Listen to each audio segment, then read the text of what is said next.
Hi, it's Alex from Stapling and Nailing Supplies at MyToolkit.co.uk. Today we're going to be doing a very simple overview of how to operate a nail gun. So in front of me I've got an 18 gauge brad nailer. It fires pins of 10 to 32 mil, and today I'm going to be showing you how to operate it. So we're going to unclip the magazine. I just squeeze the bottom and pull it out. We've got some brad nails here. We're just going to slide it into the magazine there, make sure it clicks, which it has.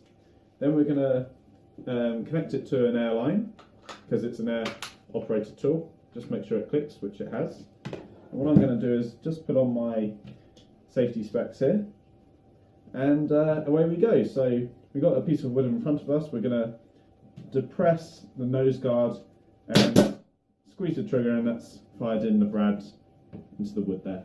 Hi, hopefully you've enjoyed watching the videos, you've found it informative, and of course if you want to see more of these, don't forget to subscribe to our YouTube channel. And also on the page you can follow the link and go to our homepage at mytoolkit.co.uk, and we'll see you again soon. Take care.